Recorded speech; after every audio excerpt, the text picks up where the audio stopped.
There are moments after bold decisions when a nation waits to see whether courage will translate into consequence. The first chapter of reform is always dramatic, announcements are made, headlines explode, reactions surge across markets and streets alike. But the true test of leadership is not the decision itself, it is what follows. It is whether the policy reshapes reality or fades into political theater.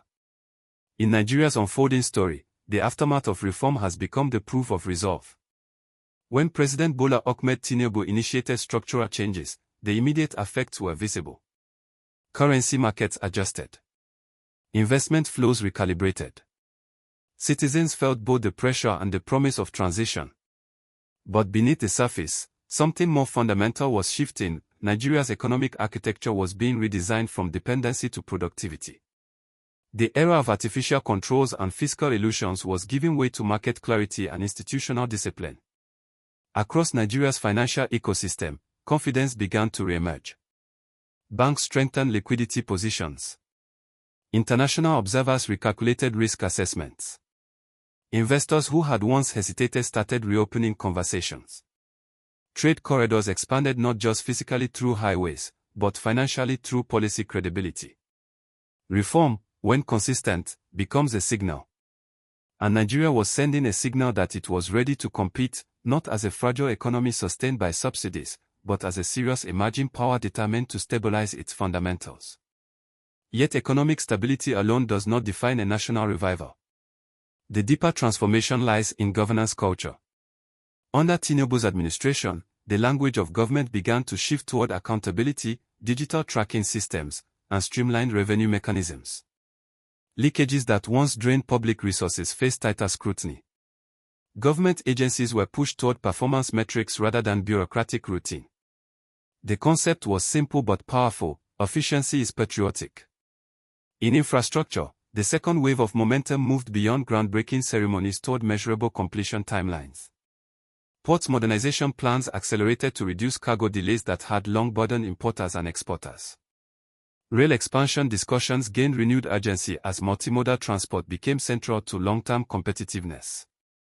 Energy diversification conversations moved from aspiration to policy frameworks, positioning Nigeria not only as an oil economy, but as a future-ready energy hub exploring gas expansion and renewable integration. Security stabilization efforts also entered a consolidation phase. Operations were no longer reactive, they became strategically layered. Intelligence coordination deepened between agencies, creating a more synchronized national defense structure. Communities once hesitant to cooperate with authorities began participating more openly in stabilization efforts as trust incrementally rebuilt. Peace is not declared, it is constructed daily, and the construction was underway. For young Nigerians, the reform era introduced a new psychological climate.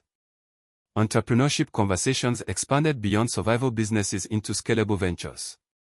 Tech founders increasingly positioned Nigeria as a continental launchpad. International accelerators and venture funds monitored Lagos, Abuja, and other urban hubs with renewed interest. The idea that Nigeria could anchor Africa's digital expansion began sounding less like ambition and more like trajectory. Perhaps the most understated yet powerful shift was fiscal breathing space. With subsidy burdens lifted, capital allocation priorities broadened. Education funding discussions took on renewed seriousness. Healthcare upgrades gained practical budget pathways. Agricultural financing models explored modernization rather than subsistence. When a government is not constantly plugging deficits created by distortionary policies, it can begin designing futures instead of firefighting crises. Critically, reform durability depends on public belief. Skepticism is natural in societies that have experienced cycles of promise and disappointment. But sustained policy direction begins to erode cynicism. As infrastructure visibly improves and macroeconomic indicators stabilize, perception starts aligning with policy. Leadership, in this sense, becomes not only administrative but psychological, restoring confidence that national direction is intentional rather than accidental. Nigeria's continental influence also began recalibrating. As Africa's largest economy, its internal stability directly affects regional trade, migration flows, and diplomatic leverage. A more stable Nigeria strengthens West Africa. A reform-driven Nigeria influences African Union economic conversations. A confident Nigeria reshapes how global institutions engage with the continent. None of this suggests that transformation is instantaneous. Structural reform is not an event, it is a trajectory. Markets fluctuate. External pressures emerge. Global commodity prices shift. But resilience is built through policy coherence. What distinguishes this period is not the absence of challenge, it is the consistency of direction. President Tinubu's second-phase governance narrative is not built on applause lines. It is built on endurance. On maintaining reform momentum even when short-term discomfort tests political will. On reinforcing institutional strength so that progress does not depend on personality alone but embeds itself within systems. The next horizon for Nigeria lies in compounding gains. Infrastructure enabling commerce. Security enabling productivity. Fiscal reform enabling investment. Human capital enabling innovation. When these layers reinforce each other, a tipping point forms, the moment when growth becomes self-sustaining rather than policy-dependent. History rarely announces its turning points in real time. Often, they are recognized only in retrospect, when analysts look back and identify the inflection year when trajectory changed. Nigeria may be living through such a year now. The decisions made, the risks taken, the recalibrations enforced, they are shaping an economy that aims not merely to recover, but to redefine its ceiling. The world is watching. Investors are calculating. Citizens are evaluating. And within Nigeria's borders, a quiet but unmistakable shift continues, from uncertainty toward structured ambition. The second chapter of reform is not louder than the first.